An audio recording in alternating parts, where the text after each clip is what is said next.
And welcome to the May 24th, 2023 Littleton Board of Health meeting.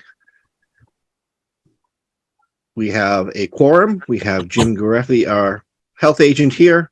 We have Dave from LCTV doing our broadcast piece, and we have Brenda Pelletier, our administrative assistant, currently here in the room with us on Zoom.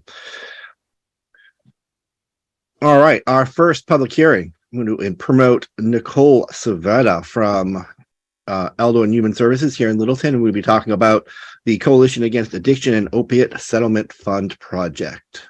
So Nicole, give me one moment and I'm going to bring you up.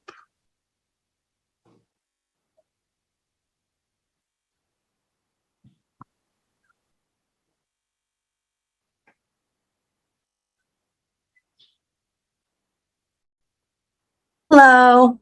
Hi, Nicole. Hi, thanks for having me. Oh, thank you so much for being here. So for the town, for those folks who may not have heard, as part of the long ongoing opiate distribution, production, and prescription settlement, that the Commonwealth of Massachusetts was part of the nationwide settlement with a number of different corporations, entities, and distributors. As such, each municipality who decides to participate basically gets a slice of that settlement funding to address opiate treatment, diversion from the criminal justice system, youth prevention. It's a great project. And as such, the town of Littleton is, by the end of 2029, quite a long way out, I believe slated from the last estimate to get $384,700, give or take a few dollars, towards addressing these needs. So as part of that, we are working with the coalition to against addiction that already exists here in town, which is housed under Elder and Human Services, the Select Board, the Littleton Police Department, to really start the discussion of, okay, how do we best utilize this wonderful resource to address this very, very challenging and difficult issue. So, Nicole, yes, the floor is yours. Tell us where you are, what you've done, what's happened, because I do not believe any member of any current member of the Board of Health has been involved in the Coalition of Addiction. Who's on the board right now of the coalition, and where are we? What can we do to help? What do where are we? So I created just a short PowerPoint. If I could just share my screen, if I can. I'm not very tech savvy, but let me see if I can figure this out. Sure. Okay, can you see what my PowerPoint here? Yeah, we can.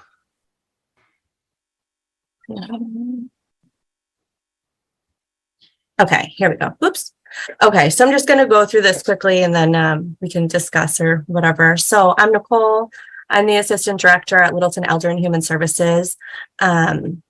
So just a little bit of a history.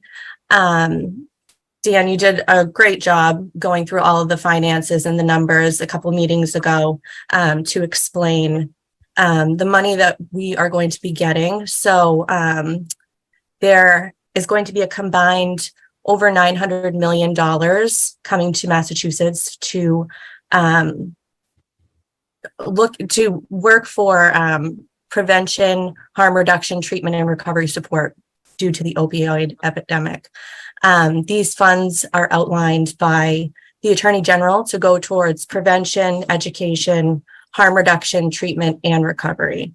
So just a little bit of a history for the Coalition Against Addiction. When I started at Elder and Human Services in 2017, our former town administrator asked me to participate in the Coalition Against Addiction, which had just formed. And at that time, we had many community members really invested in the project, a lot of support from the schools, from the police department, fire department.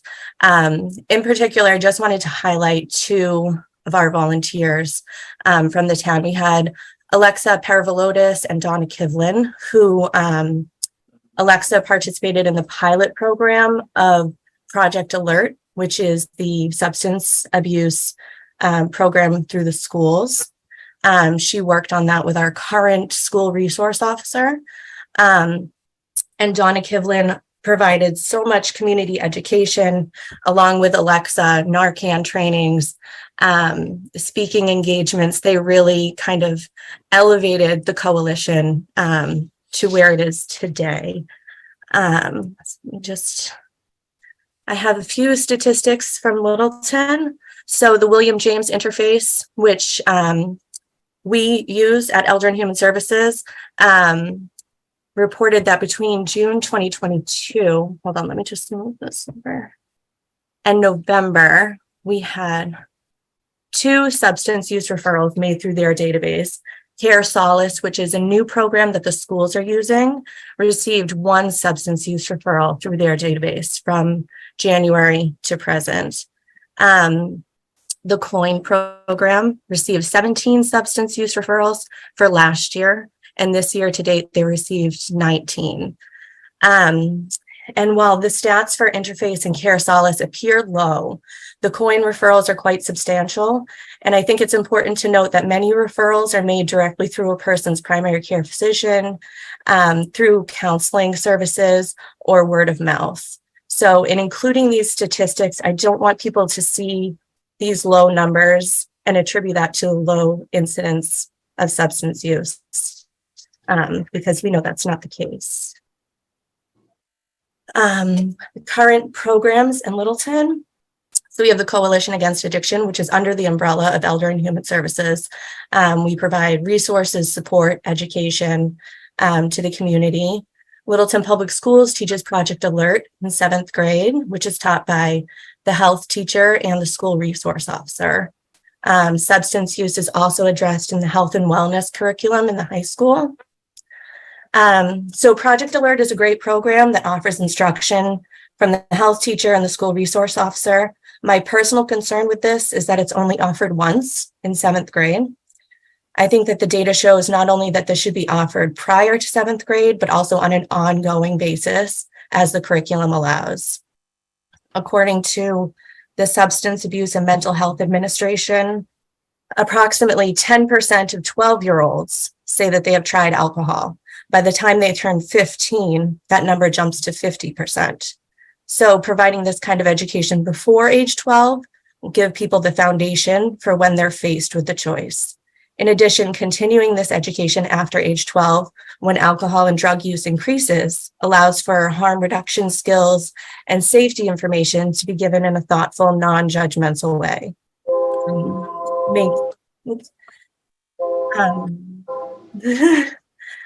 Maintaining open communication and education on this topic might not stop people from experimenting, but giving them the tools for safety can only help. I was able to go to a presentation several years ago from a speech by Dr. Ruth Pody, who is a physician in addiction medicine. She's out of Greenfield, Mass. And one of the things that she said that has stuck with me all these years later was addiction is a pediatric developmental disease, meaning that early use of cigarettes, alcohol, and marijuana can predispose a child to more serious addictions later in life. She said that in her work in the Franklin County Jail, every recovering addict she encountered started smoking or drinking before the age of 12. Just a few stats here. Teens in Massachusetts are 33% more likely to have used a drug in the last month than the average American teen. 11% of 12 to 17-year-olds report using drugs within the last month. 18 to 25-year-olds in Massachusetts are 42% more likely to use drugs than the average American in the same age group. 367,000 adults aged 18 to 25 years old used drugs in the last month, and approximately 10% of the population of Massachusetts suffers from a substance use disorder. So, support groups that are currently available. Littleton does not currently have any Alcoholics Anonymous group meetings. There are some locally, Acton, Air. The further out you go, the more there are. Littleton currently has 2 active Narcotic Anonymous groups, and Littleton has 1 active Al-Anon group meeting, which is a support group program for people whose lives have been affected by someone else's drinking or drugs. drug use. My goal in showing this information is not to say that Littleton needs treatment centers or supportive housing, but just to highlight the potential barriers that people face. Littleton has a real opportunity here to get loud about substance use and addictions and the stigma that still very much exists. And this is just supportive housing and treatment facilities. Littleton does not currently have either, but there are some locally. You know, so many people will seek treatment outside of town in order to remain anonymous. And that's true of any town, not just Littleton. However, when they're returning from those programs, having a safe landing spot and support from a community who has a firm grasp on the facts and has made appropriate enhancements, not only to substance use education at the school level, but also at the community level, can make all the difference in their ongoing recovery. So thoughts and recommendations. I was able to poll some surrounding towns to see what their plans are with the settlement money. Many of them said that the money would go to education and prevention, which is great. You know, to provide an education to young people on the realities of substance abuse is a powerful tool, both in prevention and harm reduction. But I do think that allocating all of the funds to education doesn't allow for each element to be addressed. The town of Lexington has developed a task force with individuals from many disciplines around the town to decide where the funding goes. My recommendation would be for Littleton to do something similar to allow for a variety of ideas and execution plans. Education is a great tool for current and future students, but there are large demographics in need of these resources and support that are not in school. And so how do we reach those people and those populations? I think will be key in meeting each element outlined by the Attorney General, you know, education, prevention, harm reduction, and continued recovery. So my recommendation would be to create a task force, get the community involved, see where the money will be best spent, and go from there.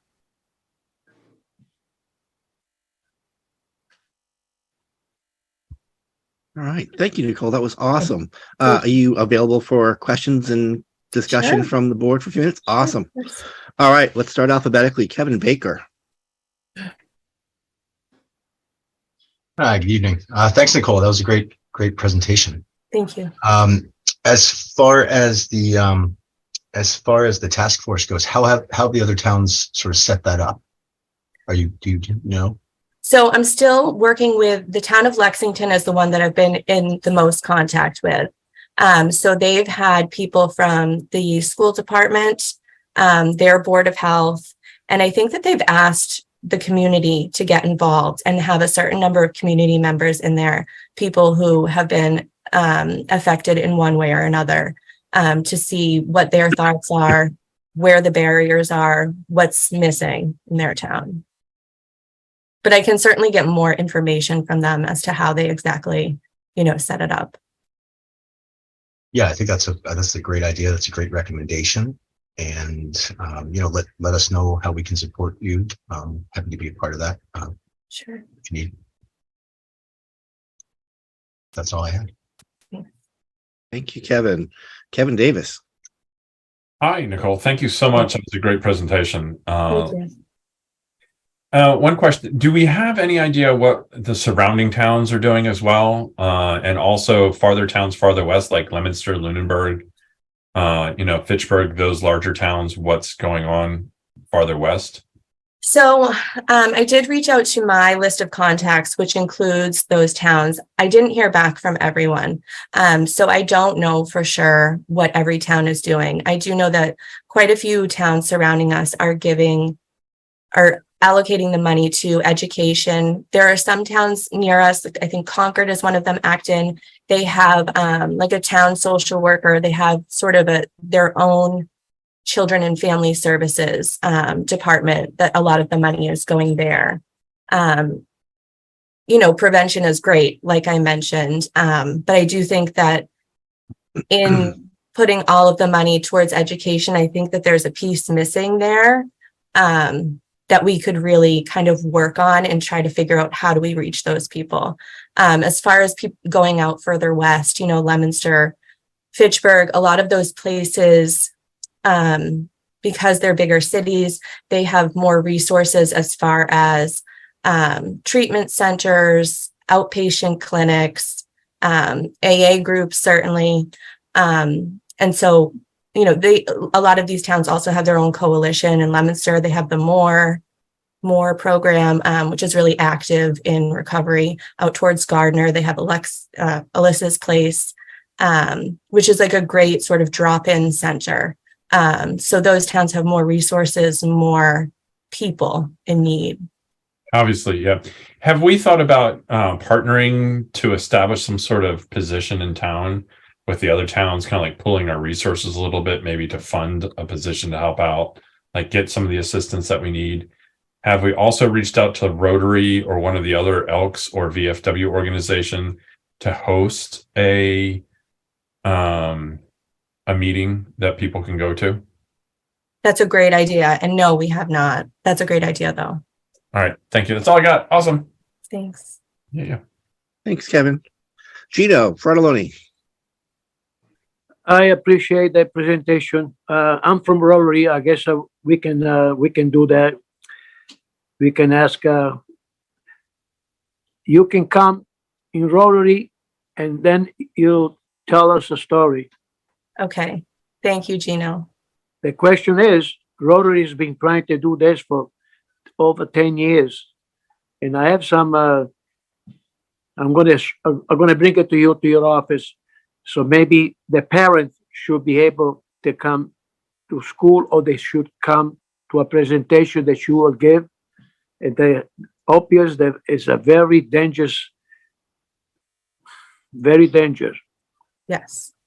They not only they smoke pot, the young kids, and they drinking, they get involved with opiates. What else they gonna do? I mean, the parents have to get involved. But when I see you, I'll invite you to come to Rotary, Sure. and you give us a presentation and see what we can do to help out. I would love to. Thank you. Michael. Thanks, Thank you. Gino. Certainly. So, Nicole, my other life is as a nurse and a paramedic. So I've been on the acute side of this for 30 plus years. So I certainly understand both the prevention need for this as well as the management after the fact. And it is incredibly challenging, and it's certainly not a quick, easy process. It's not 28 days and everything's happy and better again, which is often how we look at things. It's just fix it. 28 days if you're And that's lucky. Yeah. If you're lucky, exactly. So it's certainly a challenge. So I'd love to see us, bring it together and see more about the coalition. How often do you meet? Get the word out there. I know certainly right now the coalition's town website is under the police department, and it looks like it's actually not functioning at the moment. Certainly that might be one of the conversations of how do you get some information up so that people are aware that you exist, Right. Who's on it, what resources may be available through the coalition, or it's a repository of, okay, we don't have an AA group here in town, but we have others. We have Al-Anon, we have Alateen, we have other groups that may be available for ongoing management. I'm definitely with you on one and done in the 7th grade is not adequate. Having a child who is graduating from high school, it's one and done in the 7th grade is not adequate. Yes. Mhm. At least for the conversations around the kitchen table.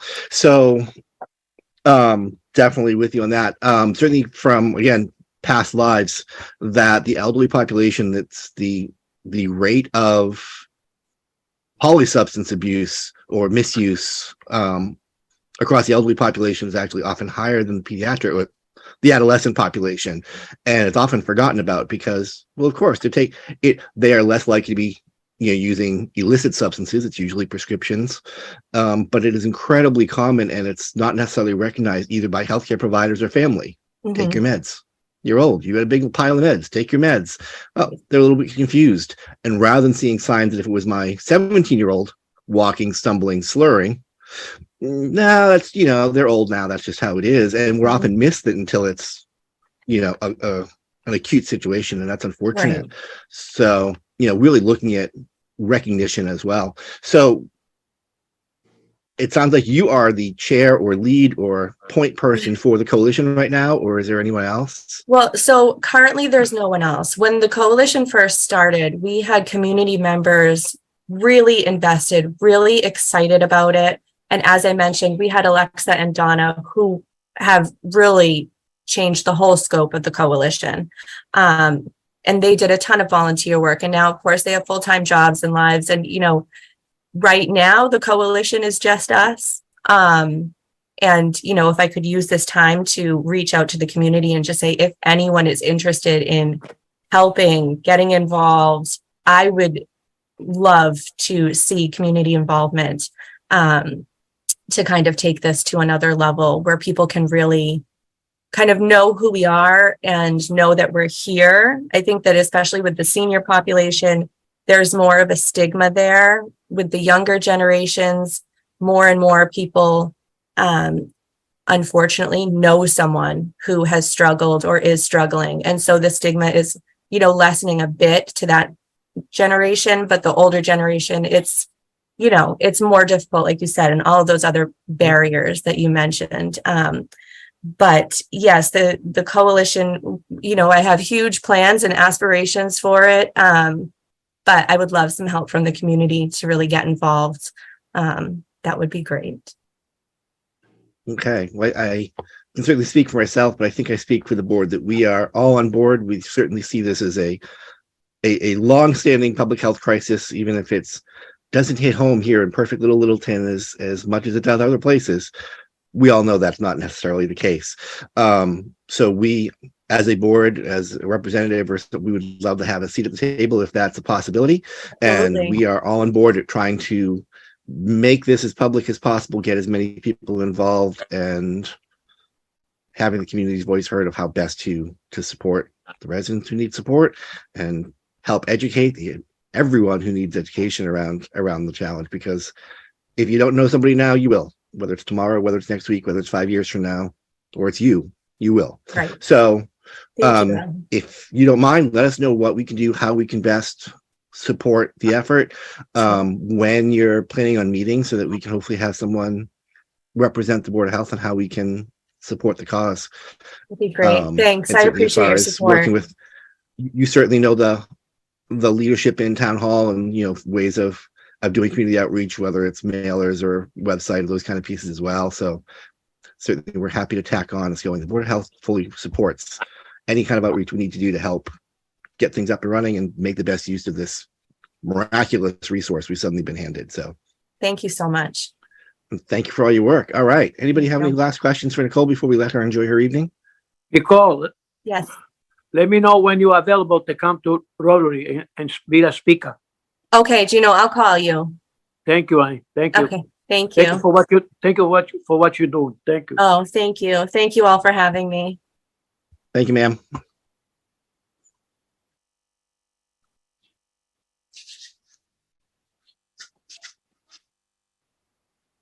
Okay, sorry. I apologize. My first time driving the truck. I'm trying to see how we can either allow Nicole to leave the panel or just drop off the call. I'll try this one. There we go. All right. I apologize for that. It is a little bit late for our 7:10 hearing for 61 Oak Hill Road. We have Chris McKenzie. Who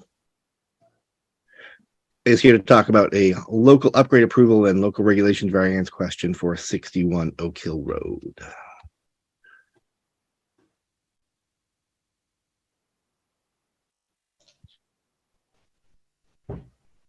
Hello, everyone. Hi, Chris. Welcome. Welcome back. Thank you. Apologize. All right. Apologize for having to come back. Nope, that's okay. So tell us a story. Yeah. So if you remember, if you want me to, I can share my screen here so I can look at the plan.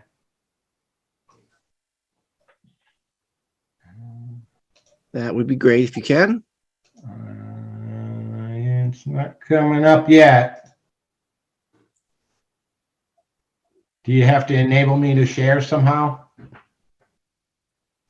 I think being on the panel should allow you to share. You should have a button at the bottom highlighted in green says share screen. Yeah, it comes up, but then there's just a blank. There's no tab available. Oh, there we go. It was on the wrong thing. There we go. I got it. This fancy stuff. All right. So if you remember, we talked about this septic system upgrade for existing 2-bedroom house, Presby system that we designed over here. The fill is going to be within 10 feet of the property line with the Littleton land that's owned by the Littleton Conservation Commission. And we have an impervious barrier, as well as we're asking for a couple of local upgrade approvals for a 3-foot instead of 4-foot separation from groundwater. And we did a sieve analysis on site because the soil conditions were too wet for perk testing. And then we're asking for a reduction in the 12-inch separation between the tank inlet and outlet tees and the high groundwater. Then, of course, the variance from the fill from a property line for the town. If you remember, the board looked at it and eventually did vote and approve it under the assumption that I was going to send in the green cards from the abutter notifications. Unfortunately, there was a little confusion about the meeting. I thought we were actually supposed to be on 2 weeks earlier, and I thought the notifications had gone out for that, so I thought we were all set. But apparently, they never went out at all. So we did send those out, and I did send Brenda the PDF of the green cards, and if you guys need them, we can certainly send you the originals. Because it goes on and I only got 20% and I'm charging 20% for Zoom. All right. Now, thank you, Chris. Just for the board, if you did not see in your packet, we do have, it looks like the abutters list from Town Hall came up with 4 abutters. 3 looks like appears to be private residences, as well as the Conservation Commission property that we were aware of, which looks like it's the direct abutter nearest to the property line. And we do have the 4 green cards for return receipt requested in our packet. We can go around, have any questions. I know we certainly talked about this, and I do believe we approved this at our last meeting 2 weeks ago. But Kevin Baker, any questions? My only question is, are there any abutters in the audience? Excellent question. I do not see the hands raised at the moment, but we will keep our eyes open. Kevin Davis, any questions? Gino, any questions? No questions. I'm good. Nope. And the chair has no questions other than for all of us, it's hard being in Zoom, making sure we cross all our T's and dot all our I's. So thank you so much, Chris, for coming back and doing this and making sure that those went out. We appreciate it. I do not see any hands in the audience for abutters. So I would entertain a motion unless we have any questions about the plans for the variance requests.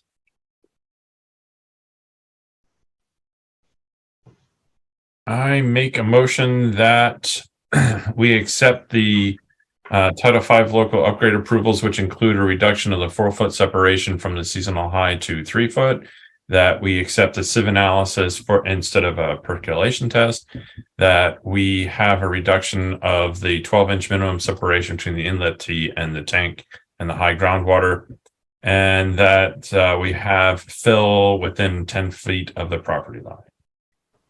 I'll second. All right, we have a motion and a second. Roll call vote. Kevin Baker. Kevin Baker votes yes. Kevin Davis. Kevin Davis votes yes. Gino Fratellone. Got on mute, Gino.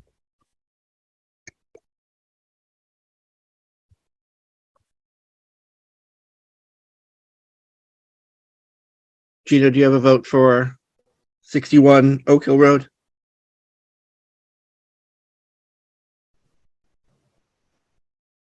Okay, it appears he's having some technical difficulties.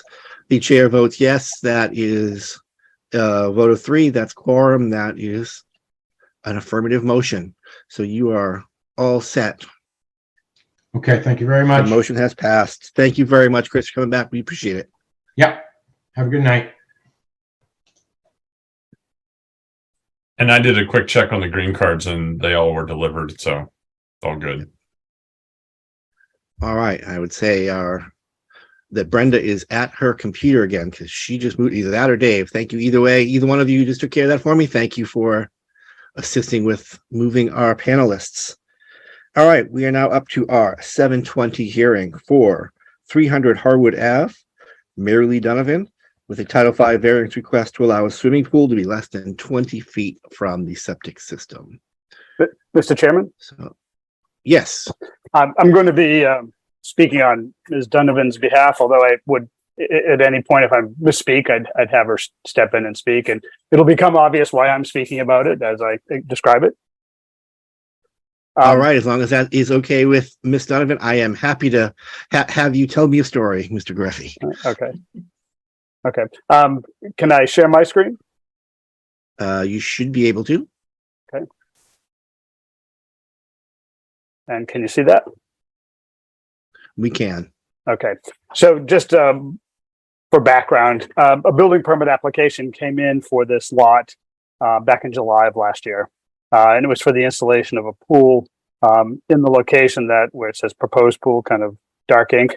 I reviewed the plans and didn't do a very good job at reviewing it because I made a mistake and kind of accepting a photograph of a plan as opposed to the actual plan itself. So when I approved it, and after talking with the person who was installing it, I felt that it was going to be 20 feet away, but upon them digging the hole and then getting a copy of the actual scaled plan, it was not. It was much closer than even it appears as we're looking at here. Just to give you an idea what the backyard looks like, this is, and unfortunately I didn't spin it, this is the back of the house. This is the pool that you can see. The pool has got a deck wrapped around it, and the septic system would be on this side of the pool. So when they were digging for the pool, Ms. Donovan noted that there's some stone kind of in the area here because this pool, I think, is actually a little closer than it is shown on this plan as it exists today, a little closer to the system. Went out there, took a look at it, and it certainly was the stone, and we could actually see the side. These are concrete galleys. They're concrete chambers that are about 4 feet high. That was the type of system that was installed. And so in trying to figure out what to do with the situation, she wanted to have a pool off the deck. As you can see, the pool is kind of surrounded by a deck. Not only did I make a mistake in kind of approving this, I guess she has had some issues with the contractor, and now she has a new contractor to try to figure out the mess that's there. So in trying to figure out how to hopefully get Ms. Donovan what it is she'd like to have there, I went out and met with her and her contractor, and we looked at what we could do with what was there. And my suggestion was try to get the pool at least 10 feet outside of the edge of the system. So that red line is 10 feet. The pool is probably 12 feet just to account for some stone around the chambers. And relocating that keeps it in about the same location. The deck will need to be reworked. But Title V states it's supposed to be 20 feet away. Putting it out 20 feet kind of gets in the way of her shed and in the way of kind of a natural drainage down alongside of that house. The reason we kind of suggested 10 feet, often individuals come before the board looking for the use of a poly barrier and a retaining wall. And that's usually done at about 10 feet. And what they do is install a 40 mil poly, at least a foot into the natural soil, wrapping around the retaining wall to prevent the horizontal migration of sewage. We felt, or I should say, I felt that that would be an appropriate solution in this situation here. You would wrap the barrier around the pool. You'd also foundation coat the pool. It's concrete one-piece pool. Foundation coat that, and then backfill it all. Again, it would require a Title V variance because 20 feet is the required distance. I do have the certified mail slips that the mailing went out. Nobody's picked up the cards, best I can tell, because I haven't received any of the green cards back. But I can certainly give Brenda proof of all mailing, so she'll have that. So that's I guess the presentation. I don't know if anyone has any questions. All right, thank you, Jim. We will ask the board if they have any questions. Gino Fratelloni. Any questions?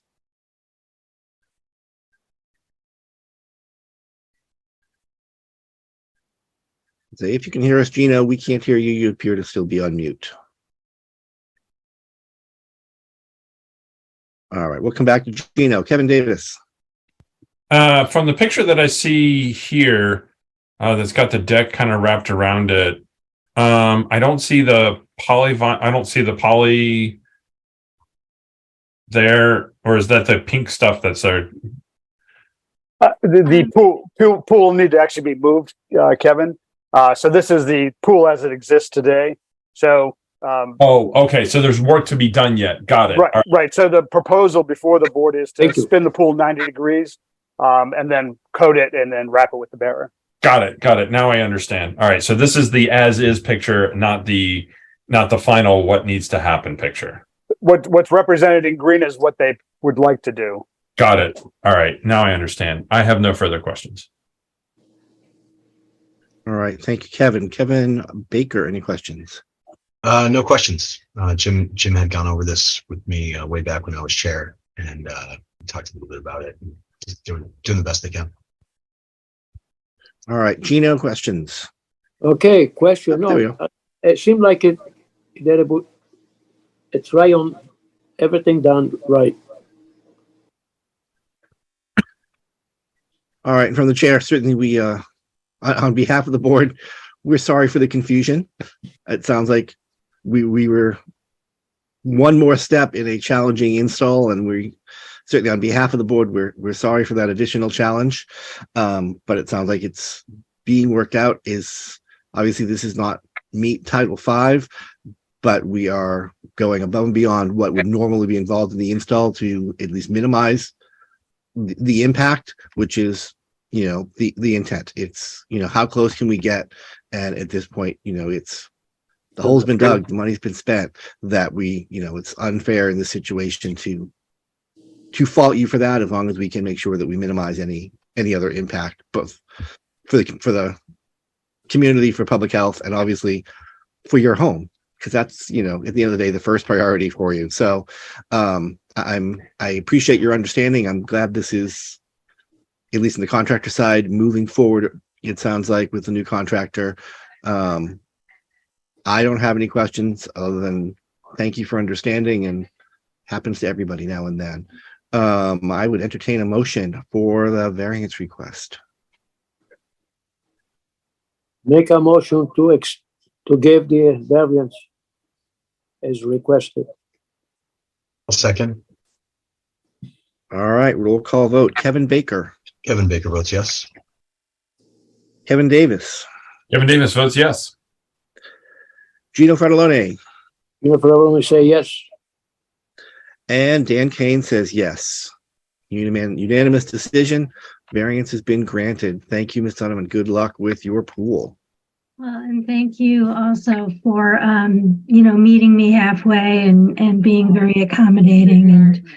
And yeah, I just really appreciate it. And thank you, Jim Gareffi, for doing all the presenting. No problem. Okay, thanks a lot. Thank you very much. All right, bye.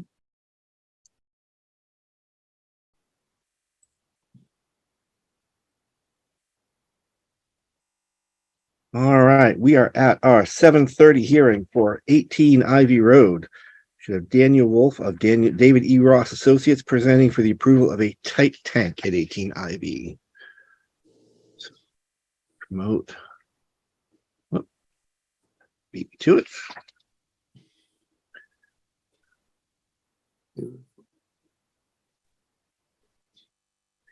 Good evening, Mr. Wolf. Welcome to Littleton Board of Health. Good evening. Thank you for having me. I'm here to present plan that we had come up with for 18 Ivy Road. This is a very small lot. It contains a little over 10,000 square feet. And on the north side of the existing house, as well as down the west side of the house, there is an intermittent stream and associated bordering wetlands.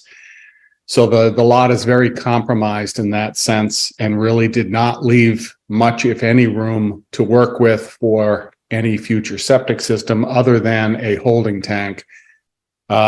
Jim and I were out there at one point in time, did some soil testing.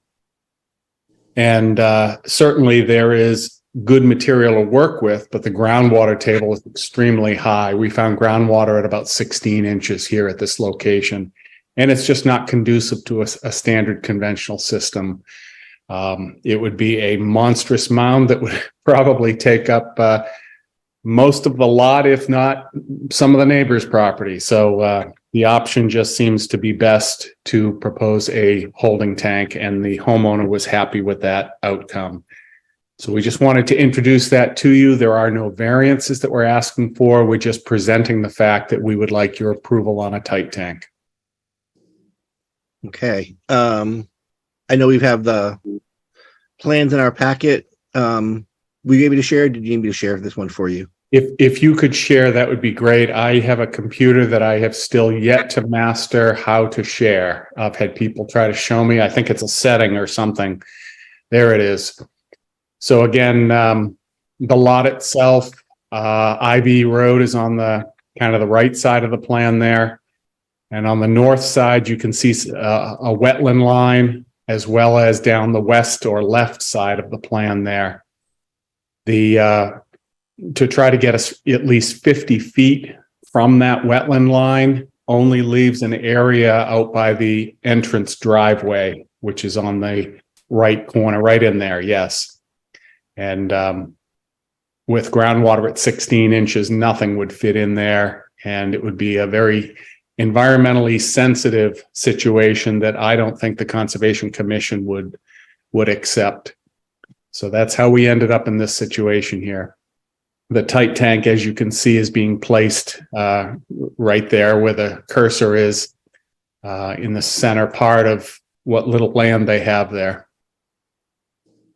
It's too bad. Okay.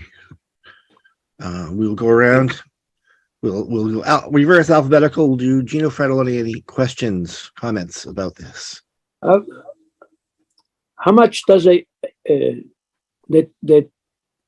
tight tank, how many gallons is it for? What has been proposed is a 4,000 gallon tight tank. And the reason we go with 4,000 is that's typically the size of the pumper trucks that you see in the area. It gives the homeowner the longest span of distance in between pumping. That's a good idea. How many times a year they do that, pump it out?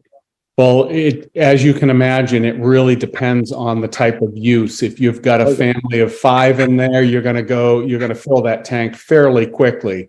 But I believe it's just the homeowner and her husband, the two of them. If they're using, good sense in the amount of water that they use, Right. it could go quite some time. But I don't have a firm number. Title V says it would be every 12 days, but we know all the factors of safety that Title V builds in. So I don't think that's fair to say. I'd say maybe once every month and a half or so.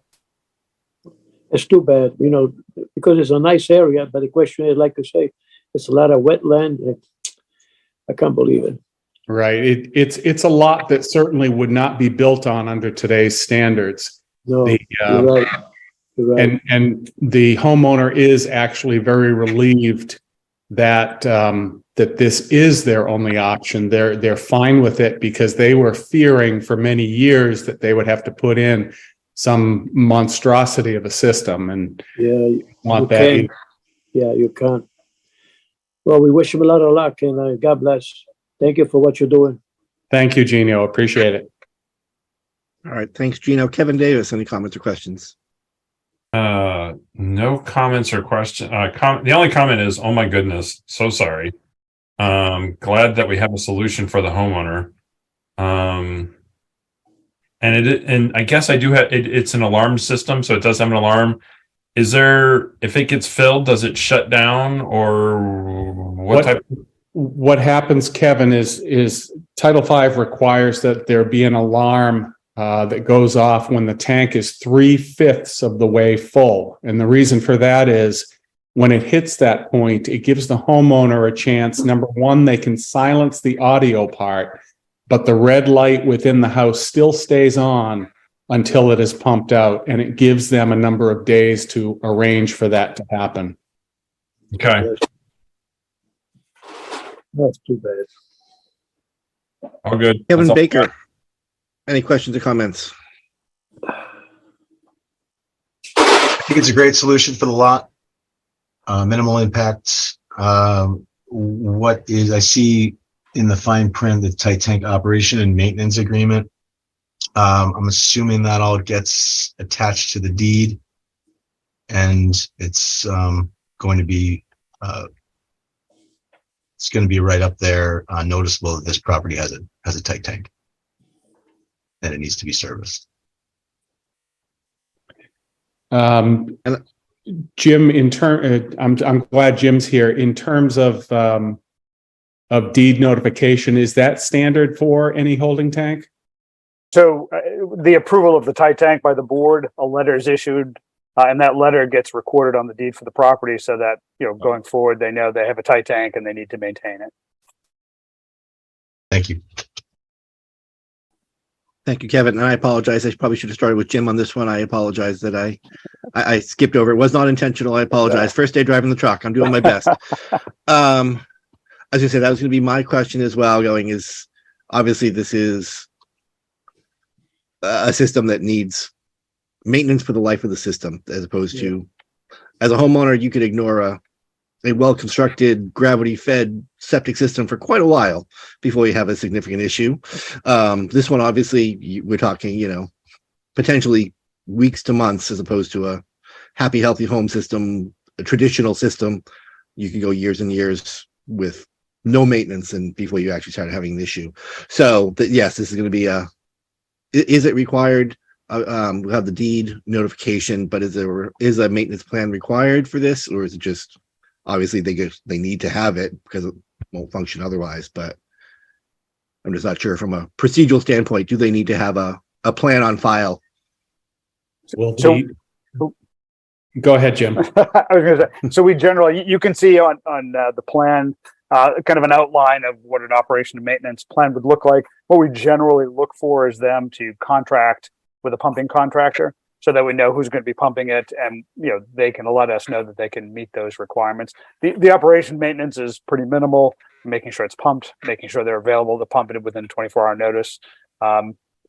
It will, when they install the tank, one of the things we want to do is make sure it's watertight, particularly down in that neighborhood, because an empty tank with a seam halfway through, if it's leaking, that gets to be a really expensive system. So that'll be part of what we do during the inspection process.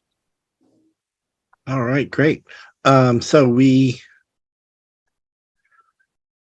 not really a variance, but do we need to approve the use of a tight tank? I believe is what our motion is. So can I have a motion? I'll make a motion to approve the use of a tight tank at 18 Ivy Road. Second, All right, we have a motion and a second. Roll call vote. Kevin Baker. Kevin Baker votes yes. Kevin Davis. Kevin Davis votes yes. Vito Federlone. if I only say yes. Good luck. And Dan Kane says yes.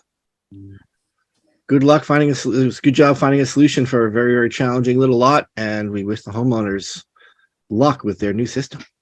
All right. Well, thank you very much. I appreciate your time. Thank you, Dan. Have a good night. You as well. I'm loving the fact that I'm not the first one to vote. This is awesome.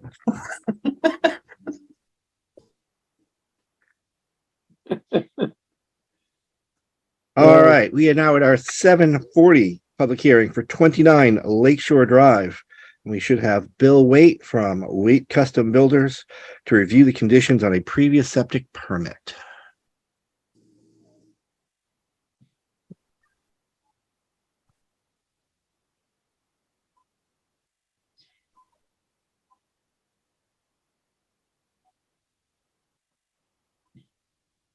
I don't see the plans on this one, by the way, Mr. Chair.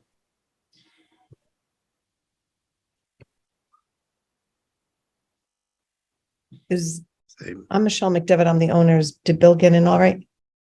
He is here. He's on mute. So Bill, whenever you are ready, you are. Oh, I on guess he mute told me, momentarily. I'll listen, you talk. Can you hear me? We can hear you, Bill. Okay. Good evening. Hi. Good evening. Welcome to Littleton Board of Health. Thank you. We are ready for your presentation for 29 Lakeshore Drive. Michelle?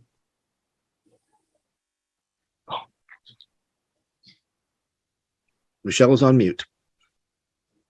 Sorry, become a panelist and you go on mute. Can't figure that one. I'm Michelle McDevitt. I'm the owner of 29 Lakeshore Drive. I have been attacking this project since 2018, but because the pandemic got pushed off. And I was at the Board of Health office two times in 2018 and 19, saying, was there anything I needed to be concerned with in building, what in the buildable area? And they said, no, you're all set as long as it's a 2-bedroom house. I'm now building a 2-bedroom house, and apparently on the previous permit, which I don't know how was missed in the review in 2018-19, I guess there's a clause that says that the house can't be bigger than what it was, because it was 2 years that they had some special thing. You could build houses bigger when you, based on the septic. So, but that's no longer the case. It's 2 bedrooms. And I have a 2-bedroom septic. And so I'm hoping that this is a non-issue, as the house has been ordered and paid for and is coming. So if I can interject, apparently in 96, 97, 1998, yeah. 98, yeah. The Board of Health put a restriction on square footage, increase of square footage in that. I don't know if it's a district. I mean, it's not a deed restriction, because I mean, we don't find anything as far as that goes. It's always been my experience since 1974, I've been in the business 50 years, that we're designing septics by bedrooms, not square footage. So I'm a little confused. And Jim,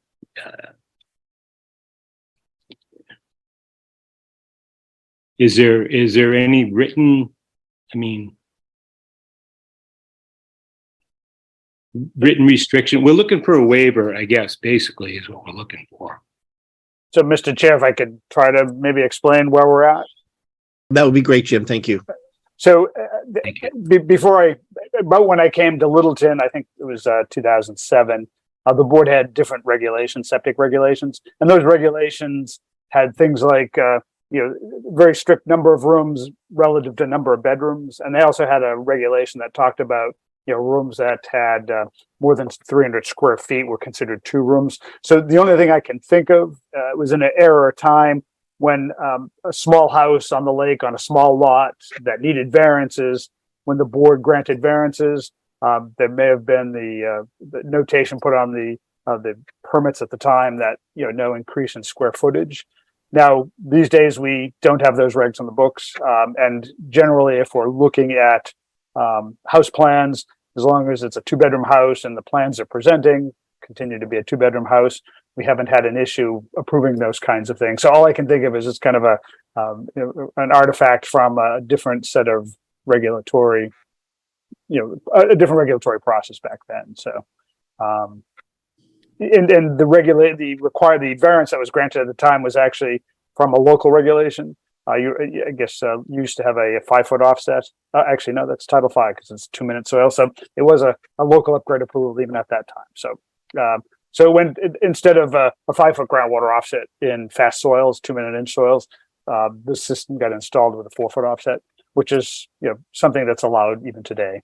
You can actually get down to 3 feet in 2-minute inch soil. So again, it's certainly well within the design parameters even today for a system. All right. Thank you, Jim. We did not get a set of the plans for the new house in our packet. Certainly Jim's familiar with the Title V bedroom and room count calculations, which we do certainly here at the board quite a bit. I'm going to trust Jim's assessment. I'm assuming he has seen the plans for the new construction Yes. and that it meets our 2 bedrooms, which would be 6 rooms or less, 2 bedrooms, 6 rooms or less to 5 rooms or less.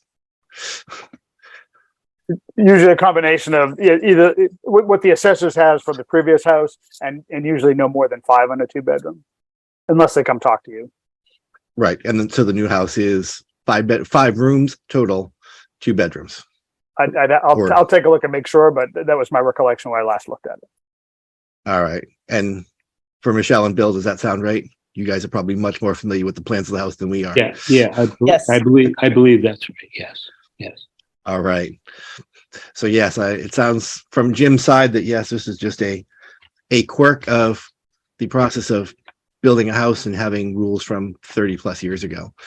So we'll go around. If anybody has any questions, we'll start with Kevin Baker. Did we lose Kevin? We lost Kevin Baker, so we're going to bypass him. We're going to do Kevin Davis. It's so short-lived to have out there. I have no questions or comments. All good. As long as the room count's Thank correct. you, Ken. Thank you, Kevin. All right, Gino, any questions, comments? Well, if there's 2 bedrooms and the septic system, required to have no more than 2 bedroom, I think it's okay. Thank As long as they keep it All right. clean all the time, that's it. Thank you, Gino. Past president, Bedford Rotary Club. Thank you. All right, from the chair, I certainly have no questions. It looks like it might be a slightly bigger, I'm not sure if it's the same footprint. I'm assuming you've already gone through zoning or planning or anybody else who may need to go through with a footprint change potentially on a very small lot down in that neighborhood, but There's a slight footprint change and the conservation's already been in. And, again, this was reviewed 2018. We made a couple of tweaks based on some wetland stuff for conservation, but basically they've approved it already. all right, great. Yeah, no, just want to make sure that, I'm sure you're all over this very long, challenging process. We just want to make sure that anything we can think of that we want to make sure that you've checked all your boxes so you don't come back in 2 years going, we forgot something else. Not forgot, but you missed something or somebody missed something. So I hope not, because I've ordered this house. no, I'm exactly. That was my only question. This I is want to the make sure that, final barrier.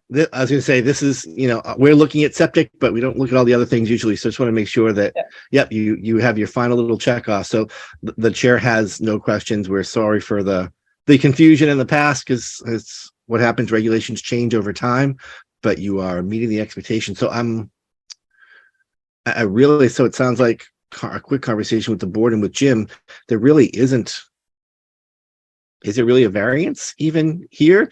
They have a existing passing Title V 2-bedroom septic system. Yeah, it's They're not a putting variance in- because Right. That's what I'm saying. I'm going through is there it's anything just we a have to motion, address here? just to Because make sure. yeah, I was going to say there's really not a variance request because it's existing Title V system that is compliant, that with the new building and the system in place as it is, it's in compliance with Title V.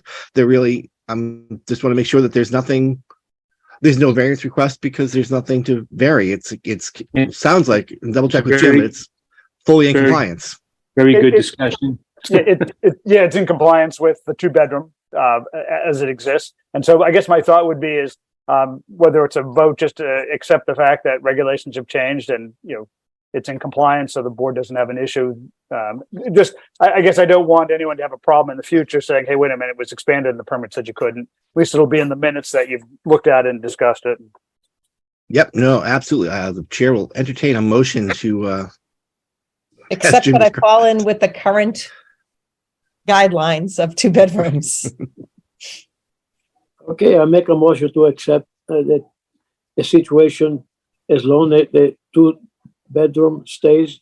And in the event that you need a bigger septic system, you have to come back to the board. Okay? Totally As long- okay, thank you. Okay. Thank you. Thank you. all right, we have a motion on the floor. Do we have a second? Second.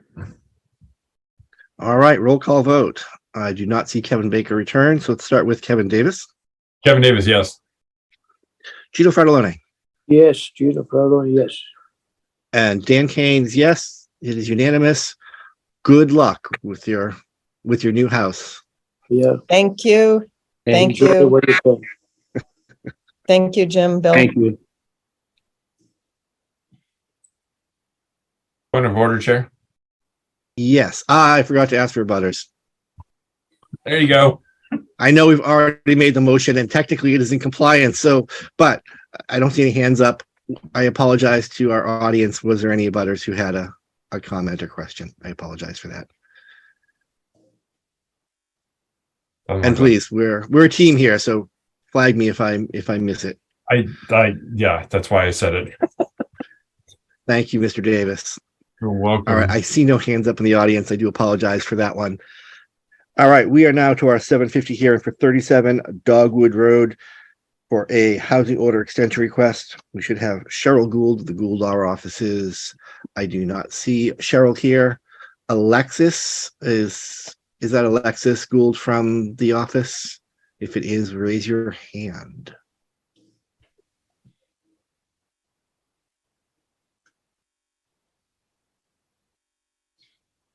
Okay, seeing none, we're going to table that discussion for the moment. Unless Jim, have you heard anything from them? We've read the packet. It sounds like there was an order of correction for it sounds like a rental property. There's been some challenges around implementing the corrections between the landlord, the contractor, and the resident, and the owner was petitioning for an extension for the correct order of correction, but they are not here. Did you have anything critical that we need to take action on to support the needs of the department in the meantime? So again, this is the tenant called for an inspection. I conducted the inspection. You've seen the report.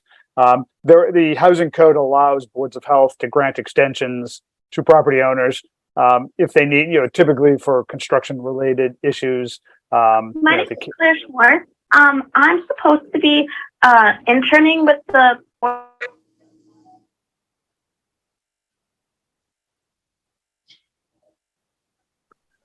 I'm not sure, but whoever that was, it sounds like our new intern. Thank you so much. We will be getting to you in a few minutes. So hold that thought. Sorry about that, Jim. Go ahead. Oh, no problem. And so this was the, there's a list of violations. You saw them. The attorney for the property owner was coming in for an extension. Sometimes when you're trying to get things replaced, there's issues with access. I have spoken with the tenant after hearing from the representative from the owner to make sure that they understood what access meant and that they needed to provide it. The code talks about reasonable access, and reasonable access is Monday through Friday, usually business hours 8 to 5. So the parties know what they need to do. I can't tell you what the extensions or what the request for the extensions were. So I would have expected Attorney Gould to be able to do that. Take a quick peek to see what the deadline was that we'd issued.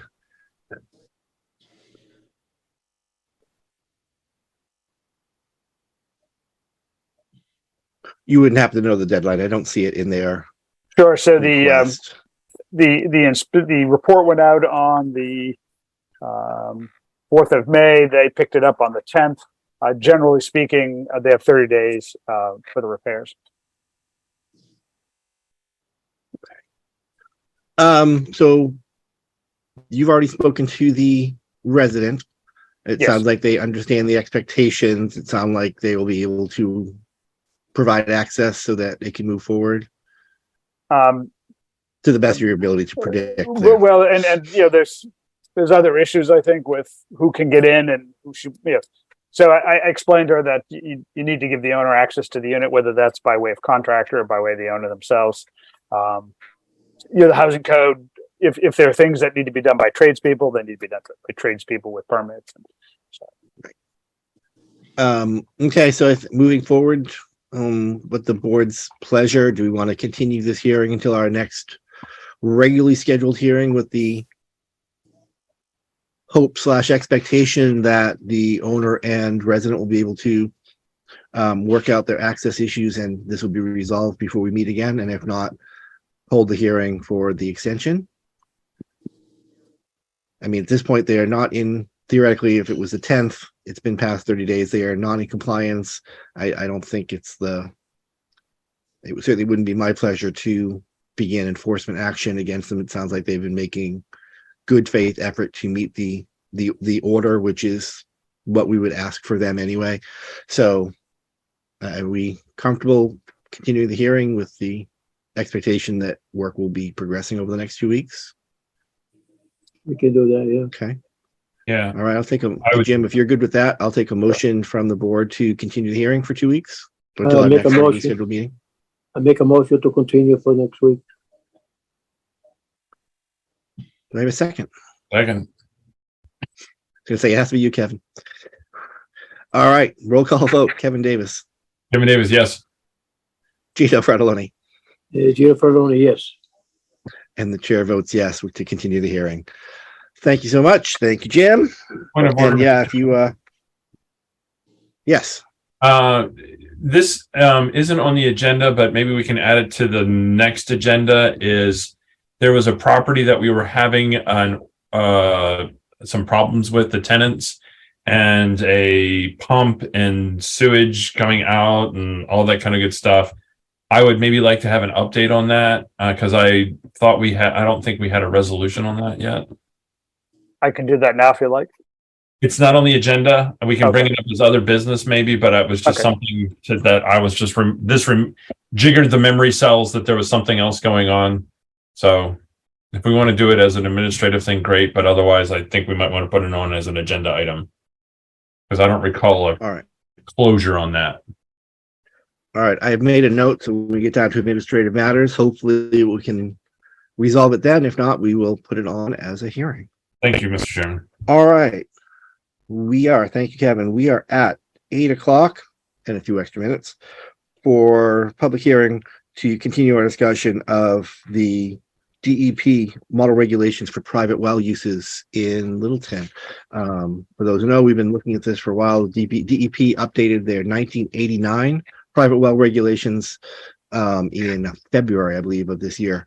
So we've been evaluating how best they can meet the needs of Littleton private wells, public health, and the scope of the Board of Health responsibility to maintaining clean potable water for all of our residents.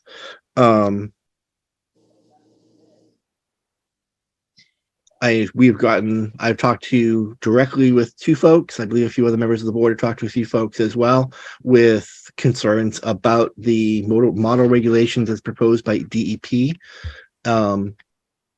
I know we have at least one person in the audience who we've heard from, and if it's the pleasure of the board, I think we can probably start with audience, if you guys are okay with that. Go ahead. All right. So for our audience, if anybody would like to speak to the private well regulation, I see a hand. Stand by. We will promote you.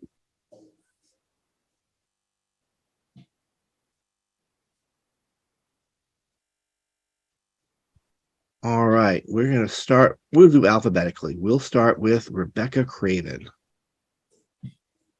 And you Hello? are on mute, Rebecca. Okay. Hello, Rebecca. Hi. Welcome to Littleton Board of Health. Yeah, thank you. I didn't expect to be on a screen tonight, but You can close your video if you'd like, if it makes you more comfortable. That is perfectly That's okay. acceptable. I did Okay. reach out. I know it's 2 minutes I have. I reached out to Dan yesterday to ask him about these regulations. My first question had been about outreach. First of all, I do own a private well, and I wasn't even aware of this until I saw a random comment on a Facebook page. So that, brought up my question of how are you guys, how is outreach going to happen? How are you going to connect with all of the private well owners to let them know that this big change is coming? It's obviously going to cost a lot of, some money and time and more money, and maybe even more money depending on treatment. And then I guess my other concern I expressed was just this is such, does the board understand how big this could end up being in terms of paperwork and resources and investment of your time? Because I said to Dan, this is just a Pandora's box. I mean, there are so many non-conforming wells, and once you start getting all those E. coli reports, what are you going to do? And I just didn't, has there been a strategy discussion? I mean, before you pass these, I guess I want some comfort that you have a plan, and maybe you can tell us that you have, and I've just missed all those meetings, but it is a big change, and I have a lot of concern. I haven't even told my husband, because I know he'll be even freaking out. so I don't know. I'll stop there, but happy to say more if you want me to. All right. Thank you, Rebecca. Thank you for reaching out, by the way, yesterday. I hope we addressed at least some of your questions as far as we want to hear things. And that's why we do this. Regulation changes are always challenging.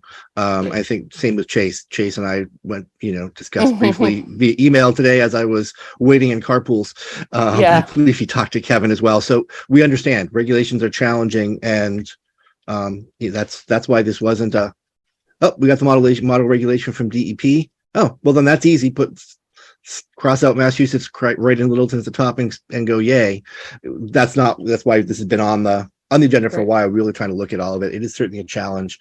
Let's have, Chase, if you are ready and able, let's give you an opportunity to speak, and then we can try to figure out, because again, we are all in that same place of where are we, what can we do, how do we best protect everybody and make it work.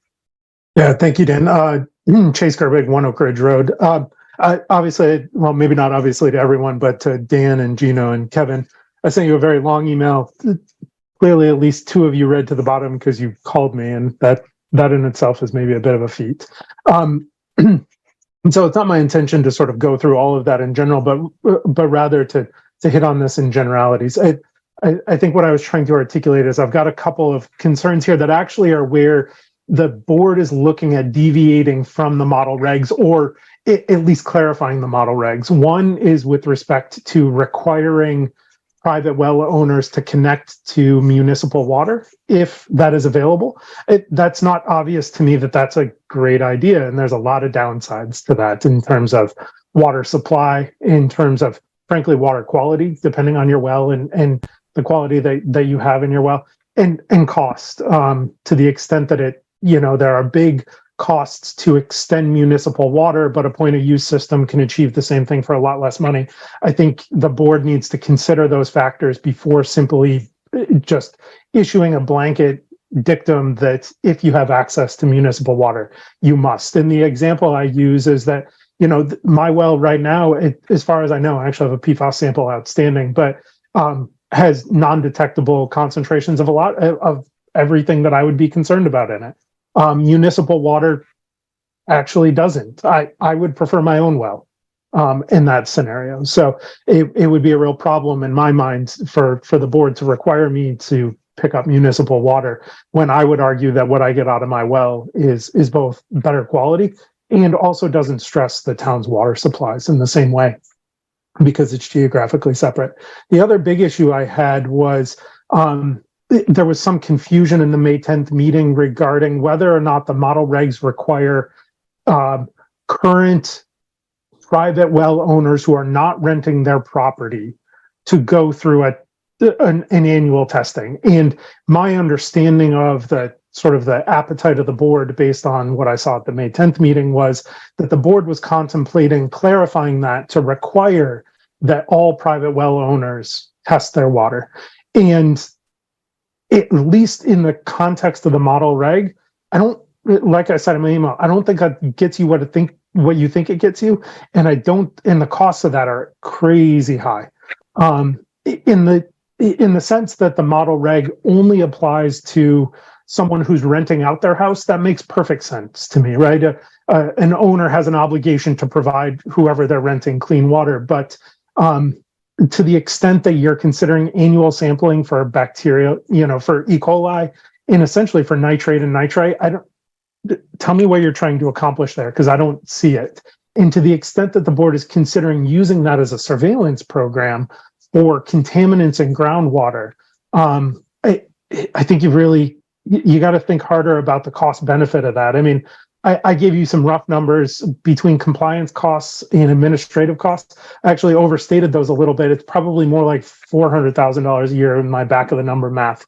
And part of that is because the actual surveillance, the 10-year comprehensive sampling, doesn't pick up VOCs, SVOCs. Honestly, the 10-year sampling wouldn't even tell you if there was an oil spill on your property. Benzene's not there. TCE's not there. So it would be expensive, and B, I don't think it tells you anything that you can't get other ways. The one thing that I do really like about the model regs, and I really hope you do pursue and use in an elegant way to generate information for the town, is requiring well testing that becomes information that's accessible to the Board of Health upon property transfer. When real property transfers, I think that's an incredibly important thing for you to include. And I think, as I laid out there, I think you've got some avenues to incorporate that. But I really urge you to sort of look at and think about the cost benefit of this. And first and foremost, to the extent that you're changing the regs, answer the question, what are you trying to accomplish, rather than trying to sort of shoehorn the model regs into something that doesn't actually fit what you're trying to accomplish. So I probably took up more than my 2 minutes, and certainly I did with my long email today. So thank you. It was a perfectly appropriate use of your time, and we certainly appreciate your thorough response or thorough questions and thoughts and comments that you shared earlier. Let's start from the board. Kevin Davis, any comments, questions, responses, anything for our Michelle McDivitt is speakers? also in the audience and has been promoted. I'm just curious. I didn't promote Michelle, but maybe her hand went up, but I missed it as I was listening to Rebecca and Chase. I think you forgot to de-promote me, but it's. Oh, got it. Thank you. But in having okay. called upon me, I will put, I mean, it's a very interesting issue. Because, I sit there and say 850 houses are going in IBM, I heard, and where's their water coming from? And I just learned you're the department who has to deal to make sure everybody has clean water. So I'm like, how's this all going to play out? Are they going to have wells over there? So. I was going to say, so certainly it's, as in any community, the scope of responsibility is pretty widely varied across different boards and different responsibilities. As we even talked about tonight for yours, that you had planning and conservation and us all having a piece of regulatory responsibility for your project. Same thing happens for us, that for a house or a dwelling to be considered habitable, it needs to be intact and weather tight. It needs to have a way for clean potable water to come in and a place for not so clean, not so potable water to go out to in a safe and controlled manner. Those things fall on the Board of Health. So making sure that any new construction or rebuild has adequate clean water is a requirement to be considered a habitable domicile building. Where that water comes from, obviously here in Littleton, is the Littleton Water Department. And it is, if it is coming from the municipal water supply. If it is not coming from the municipal water supply, then it is in fact from a private well that requires testing, whether it's a new well or a transfer, and make sure that it is in compliance. As Chase actually said that the current regs require a test at transfer of ownership. And I think the new regs that kept that piece in it, it's just expanded what testing was required at time of transfer. So we're there, we get it. As far as new construction, we can't speak to that until it's before us. Whether that's municipal water or well water, that happens when it happens. Certainly we can anticipate as residents and see what's being presented to the same way every other resident hears about things, but we're in that same place of functioning as we get information or get requests to function. So thank you, Michelle, for your mention. Kevin, did you have anything else? Sorry. It looks like we promoted Alexis to the panel to give a talk. She had raised her hand. I did see your hand up. Alexis, were you here to speak to the regulations for private well rigs? Yeah. Hi, this is Chris Krobak. Alexis is my wife. She's here with me. And yeah, I just wanted to second what Chase said. I think that it's important to, I haven't read through I don't know what the model health, what the well regulations are being proposed. I know this was discussed at the last meeting, but I'm not sure where it's been published, what are being proposed and, who's making the decision. I do think that this can have a big impact on a lot of homes. And as a homeowner with a well, I test my well and I feel it's my responsibility to make sure that my water is safe. And I like that idea. I think that, ensuring that the health of the water upon transfer to a new homeowner is what I think ought to be in the public interest, like what the Board of Health would be responsible for. But being able to choose whether I keep the well or connect to water, depending on the quality of the water and the treatment options that I put in, seems like it should be the homeowner's choice. And in terms of what is their best interest in looking out for their own water quality. Okay, thank you. I can't speak for the board. I can certainly speak for myself from our discussions. It was never my intent to say that if water is in front of your house, you have to connect to it. Certainly, I think my intention was that if you have a failed well, and that you are unable to develop a new well, that you should connect to the town water if it's available in front of your house. It was not I don't care if your well is perfect and pristine and as clear as the driven snow, melted snow in this case, that you would have to spend the money to connect to municipal water. If you have a well that is in compliance, I'm going to go back to Rebecca's statement of the Pandora's box of the number of non-conforming wells in our town.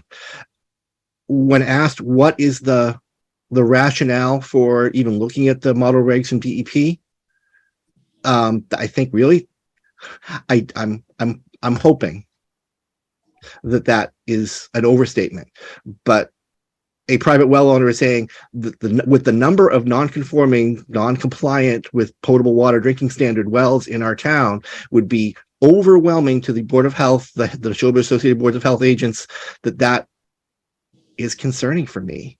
I'll be honest, that is concern for me as an individual, as a healthcare provider, and as a board member, that's a concern. And I think that was kind of the perspective both from the DEP and from the other members of the board. Again, not speaking for them, but I think that was our mindset of why.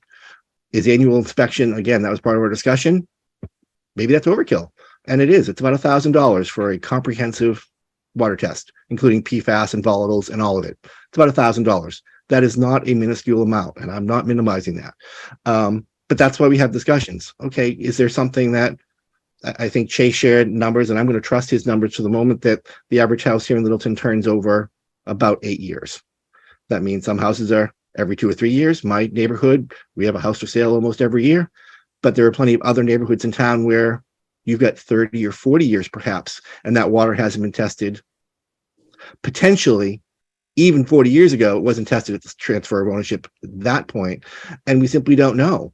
And that is certainly, I'm with you on that same line of, okay, the libertarian piece of it's my well, it's my land, it's my water, and I can do what I choose to do.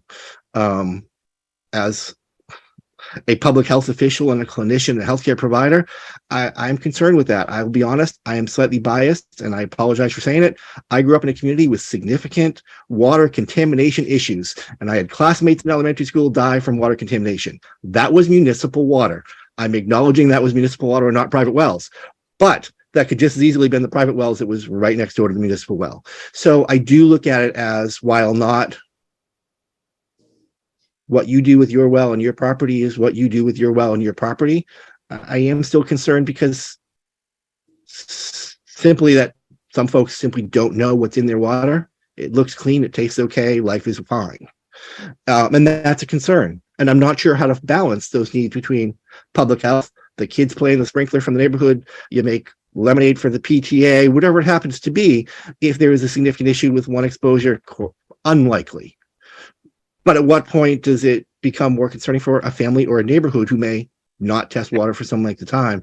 I don't know where that balance is. And that's why we have the public hearings around regulations, because this is more focused on individuals rather than the municipal water supply, those pieces. So I'm, again, we haven't voted on this, which is why we're having the hearings, because we're in that same place, I believe, from at least from my opinion, of where do we find that balance between individual rights and autonomy and helping to, well, truthfully, adequately guide folks. Same way that it's my house, if I choose not to have doors or windows or a floor or anything else in it, you can make that choice. But you know what? The fire department comes in to rescue you and they fall through the floor because I chose to leave that hole in my floor. That is your choice, your private property to do with as you wish, but it still would not meet a habitable domicile. It would be condemned. So there's always those pieces that kind of create challenges. And again, we're trying to figure out where that line is of what the biggest impact for public health, minimizing cost workload for the board, the agents, and the individuals, homeowners. We're working through it. So we appreciate the input and thoughts. That's what we're here for. So we're trying to figure it out as well. That's why, again, as I said at the beginning, that we didn't just go, oh, DEP, they're the experts. This is what they said we should do. And just writing Littleton at the top of it and saying, yay, yay, yay, yay, yay. 5 yays have it.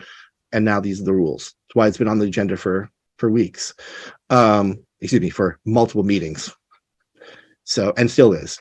I have a hand up for Michelle. You have already spoken to it, but I'm happy to hear again from you. So Michelle, I whatever you'd wanted like to share. because I sold a house in Heath, share with you Pioneer Valley Environmental Laboratories. They have a way you can mail in your water, and it's relatively inexpensive. It's not thousands. And we did this when I was selling my house in Heath. And I do agree with, when you're transferring house, it would be nice that the next person has peace of mind. But this was a good resource. It was easy. You could either pick up the kit or they do it in mail in 24 hours and you put it in ice. And they tested anything from copper to iron to ammonia, nitrates, and pH and E. coli and fecal coliforms. And it was peace of mind. I was passing the house over with the septic and water in good condition. So. All right. Thank you, Michelle. Alexis. Yeah, Sorry, I know it's not Alexis. I apologize. It's Alexis on the screen. It's fine. No, I hear what you're saying. I think it's important to let people know what healthy water is, and that they have a private well is, and that they have to make sure that it's healthy, and all that. Yeah, we just had our water tested. It ended up being just about $600, and to cover everything. It's not an easy process. I mean, I wouldn't want to have to do that every year. I feel like it's important to know.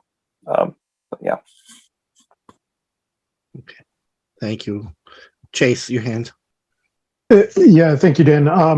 One other thing. So what I had said to you was a comprehensive set of analyses could run up to $1,500. And I base that on, I work with labs and water tests all the time. So it took a lab standard rate sheet and looked at not just what was in the comprehensive set, but VOCs, SVOCs, PFAS, typical water quality, metals, bacteriological samples, and radiological samples. And depending on which lab and turnaround times and stuff like that, your top end could pretty comfortably push $1,500. And so I wanted you to know that I was basing some of my sort of off the cuff numbers to reach, a total regulatory cost here of $400,000 a year, were a little more rough guesses, but that one was a pretty well-grounded number. And now that presumes that you would expand your goal is to use this in part as a surveillance program, and you would expand the comprehensive testing to include things like VOCs and SVOCs, which are not currently included in that list. So certainly that would come down if you stuck to strictly the list that is on the Mass DEP model regs. That's probably, I think, like Alexa said, $600 to $1,000 to follow through on that. Great. Thank you, Chase. I see Mr. Sanders in the audience with his hand up. I'm going to promote Mr. Sanders.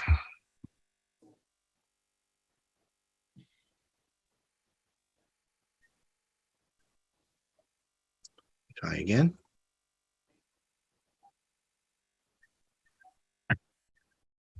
I do see your hand up, Mr. Sanders. I'm trying to promote you. You may have a button on your screen to accept the promotion.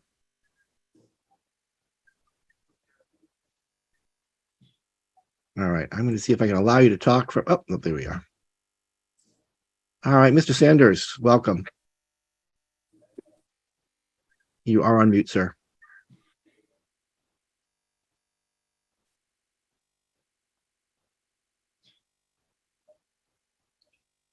Yes, I'm mute. Yeah, Mr. Sanders, you are here as a panelist, but you are on mute, so we can't hear you. Can you hear me now? Now we can, sir. Thank you very much. Welcome.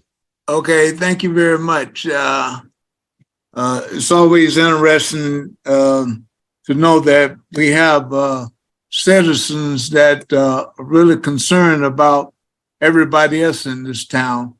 And I praise you all in the health board there for staying abreast as to what's going on. As you well know, water is one of the most crucial commodities that we have, and we all need to drink good, clean water.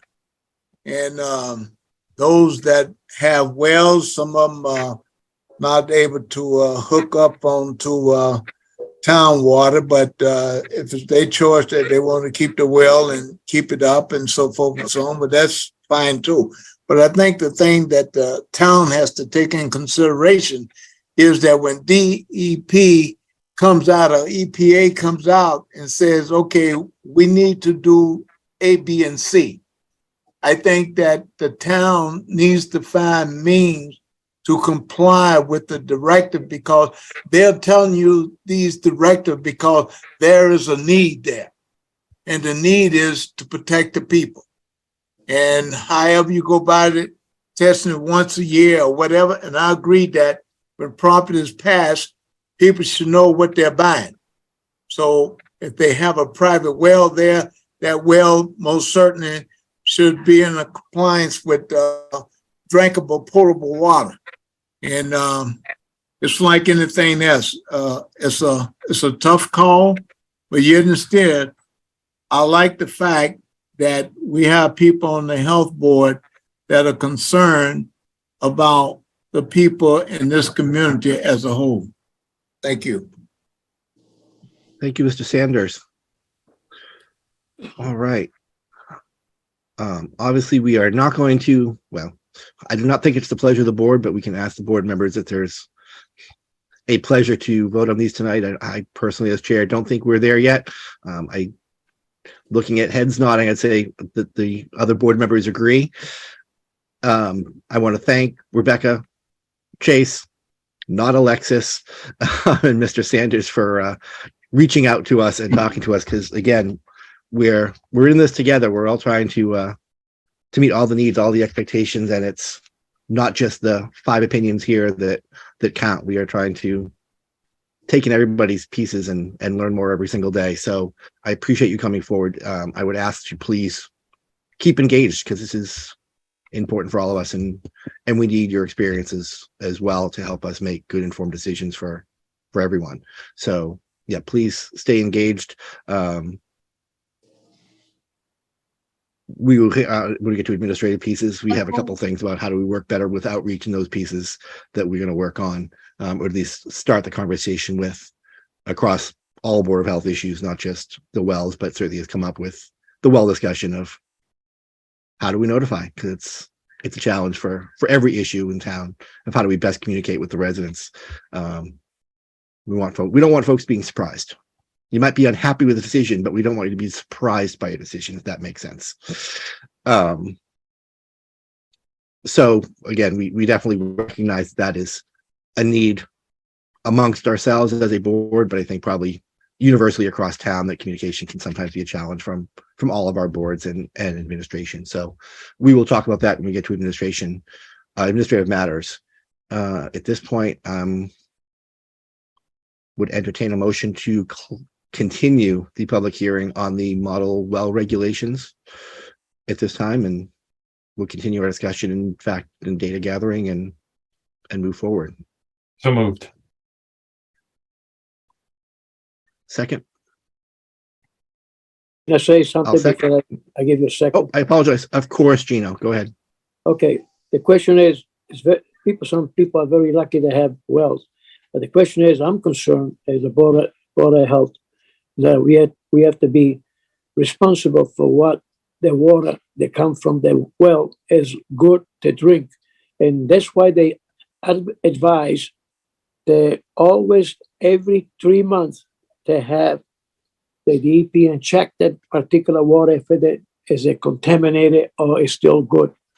And some people they use the well only to wet the grass or for outside, not to drink. Sometimes you have a good well, but many times even though it's good, it can go bad. So we are very responsible for the people to have the luxury to say, okay, I'd rather have the well instead of the town hall, the town water. The town water has been examined every 6 months. And we should make sure that before they go to that direction, they have to think about it, because many people drink the well and they are not very healthy. That is my opinion. Okay, thank you, Gino. You're welcome. All right, so we had a motion and I believe Gino seconded it after his comment. A second. All right, thank you, sir. Roll call vote to continue the hearing. Kevin Davis, Kevin Davis votes yes. Gino Fratelloni, Gino Fratelloni, yes. Dan Kane says yes to continue the hearing. Thank you so much, folks. Thank you again, everybody. Please, I will personally ask you to please stay engaged and share thoughts, opinions, numbers, info. Residents with wells. I don't have a well, so I want that other side. I want that other experience and challenge. So I appreciate it personally. Thank you very much. Thank you.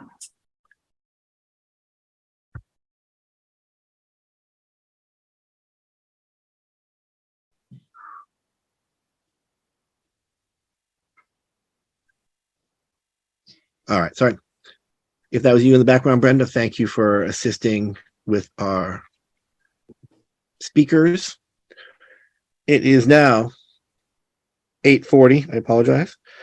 We're ready for our 8:10 ID decision support tool discussion. Matt isn't here. He did forward our numbers. If you folks are okay, I'll just give you the highlights.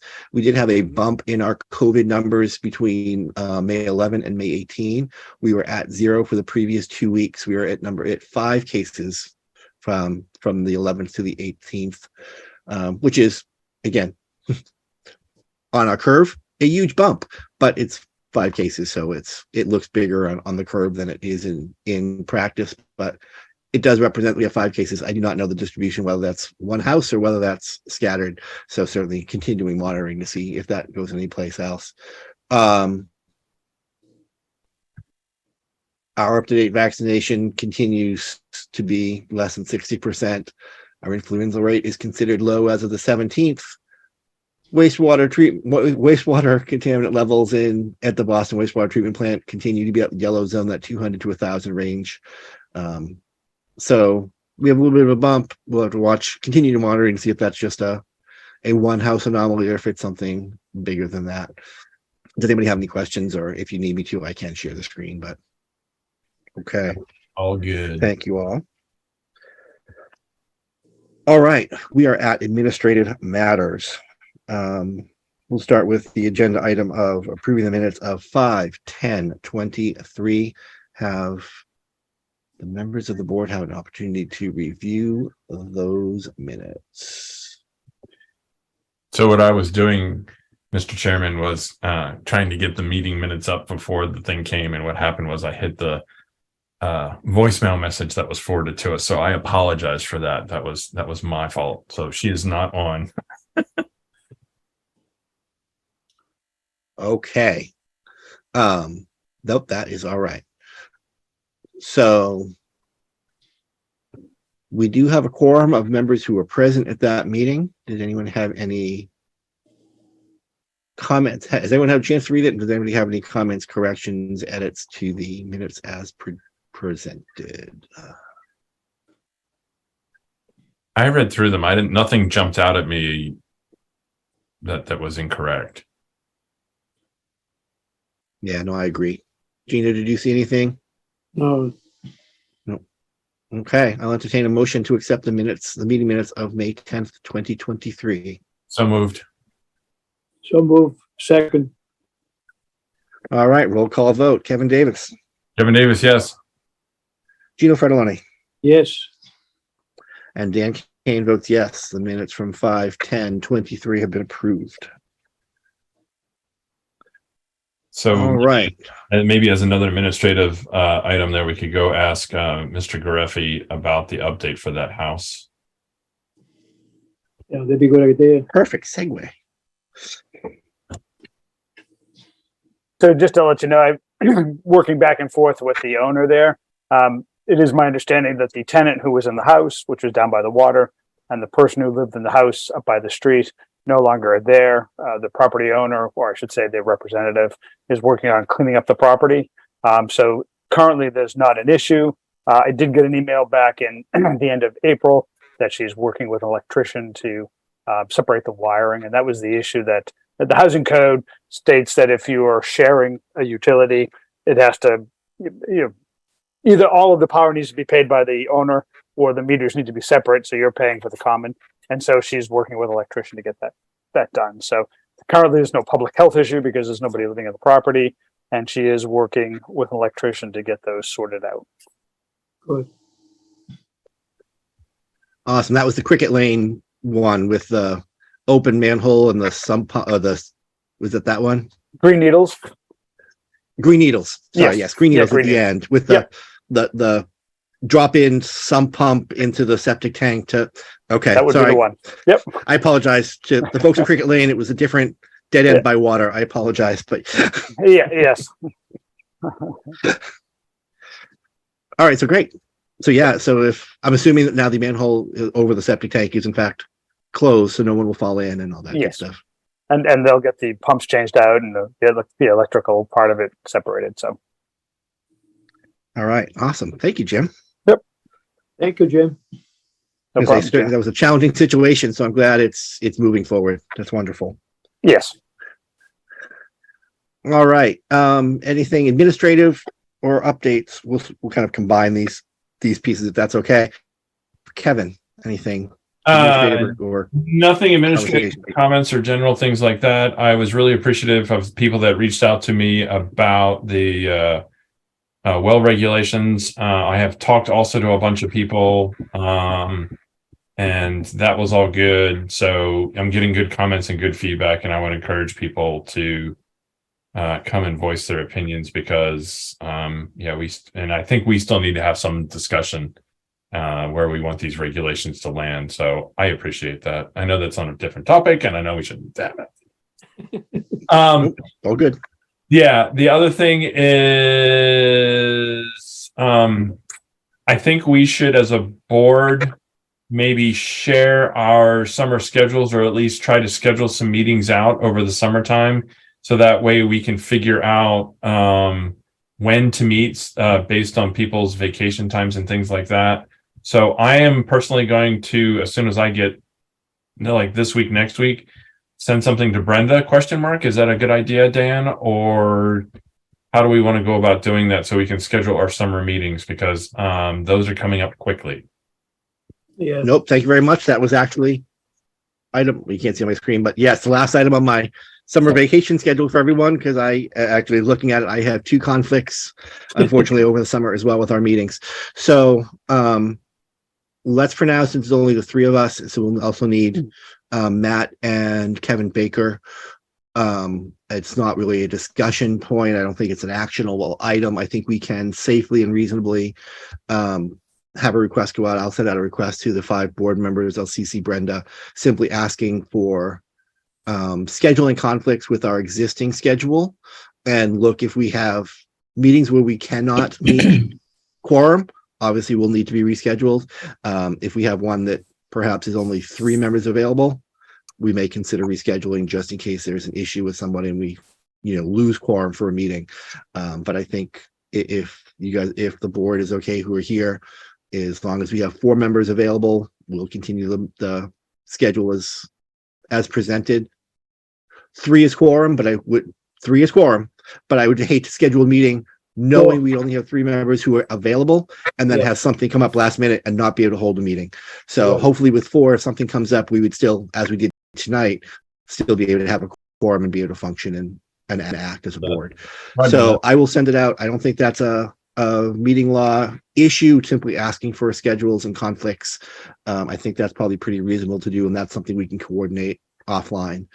But yes, that's on my list. Thank you very much for reminding me, Kevin, because it is that all I season. got. And Okay. nope, that was great. Again, that was on my list, so I appreciate it when somebody takes something off of my list and brings it up, so I don't have to.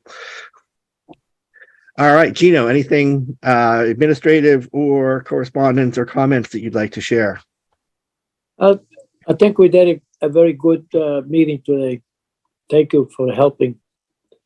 And All right. I understand that people come, they like to express their own opinion. But what it concerned me is we a lot of individuals, they have a home, they have a well, but they don't understand. Sometimes the well has to be cleaned up every 2-3 months. And you know what I mean? And I don't want anybody to get sick.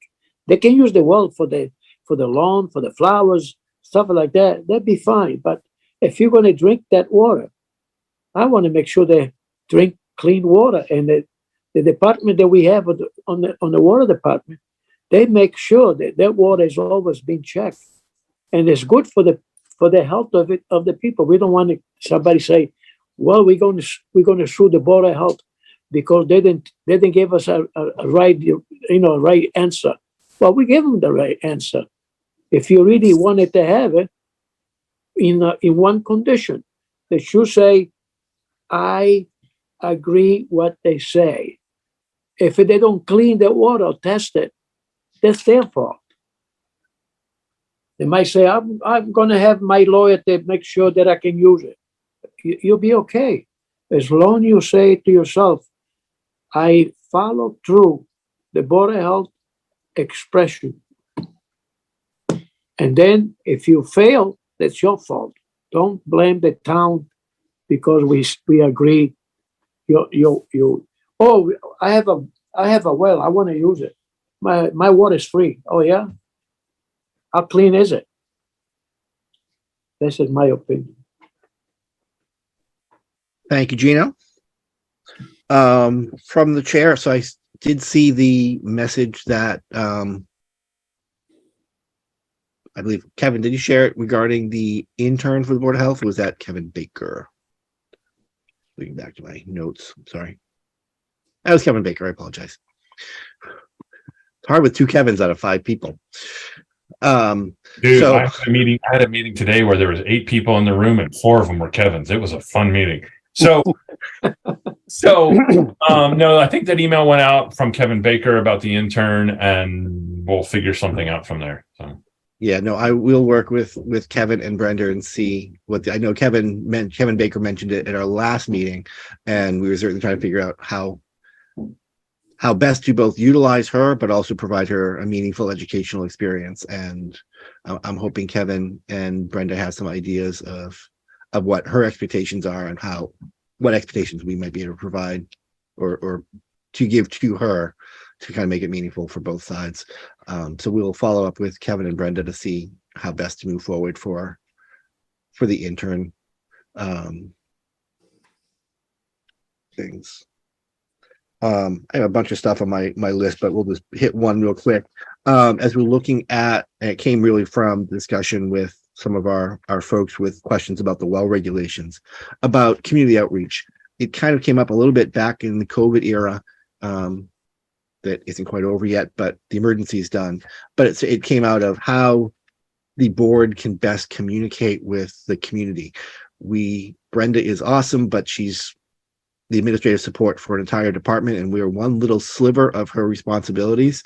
And as far as even simply funding for I forget what the list of private wells we got, 2 weeks ago was. I think our list was probably around 75 or 100. Some other folks have given us numbers of close to 500 wells in town.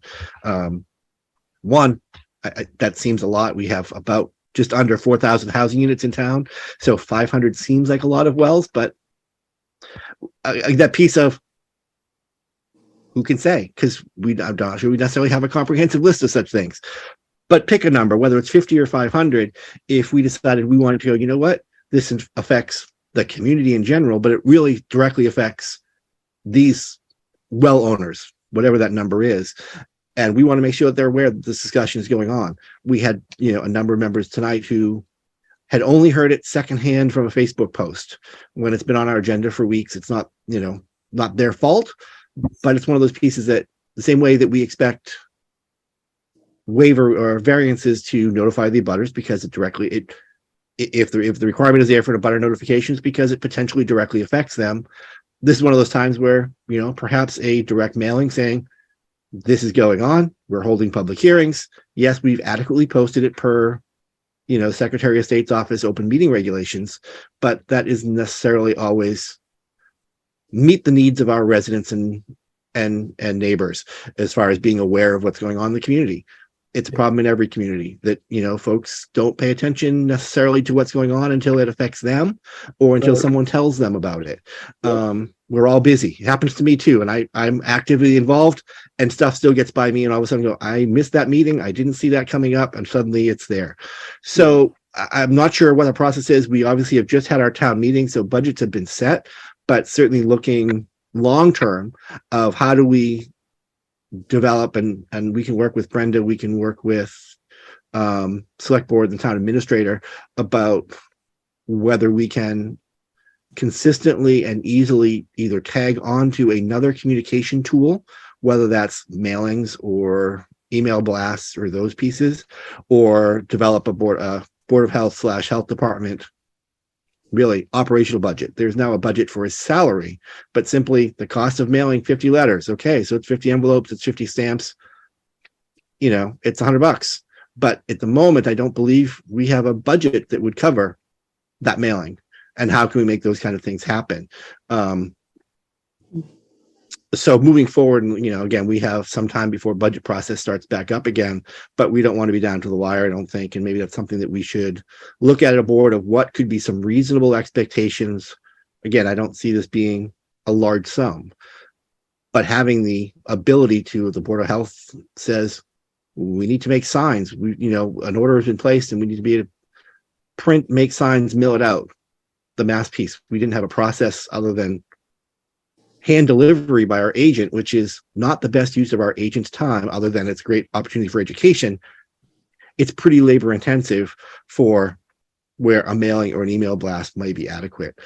Those kind of pieces, if that makes sense. But I just really want to, as a group, start thinking about what would be a reasonable, appropriate budget line item for some of those, truthfully, overhead administrative kind of costs and outreach and education. We're not enormous, but simply have the resource that we can act independently without having to try to find some other department that we can tag on to or beg for money. So maybe as an idea, Mr. Chairman, maybe something we could put in the town survey that goes out every January is to say whether or not your property has a well. So that would be something we could think about piggybacking onto something like that. It's one question. We could have a follow-up thing next to it. Is it for drinking and irrigation, or the number? Like, do you have 2 wells? One's for drinking, one's for irrigation, things like that.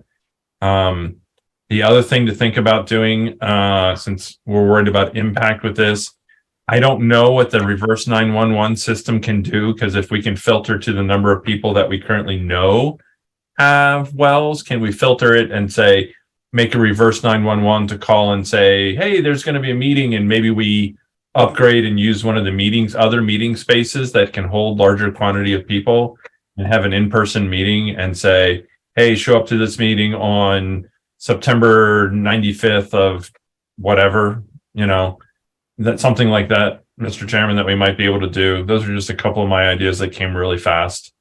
I really like the survey one because that utilizes an existing thing, and we can get the data and the response is required. So Yeah, no, thank you, Kevin. That's a great idea. I admit I'm not sure about the 911, the reverse 911 for a meeting notification. Again, I'm alarm fatigue. I hate alarm fatigue.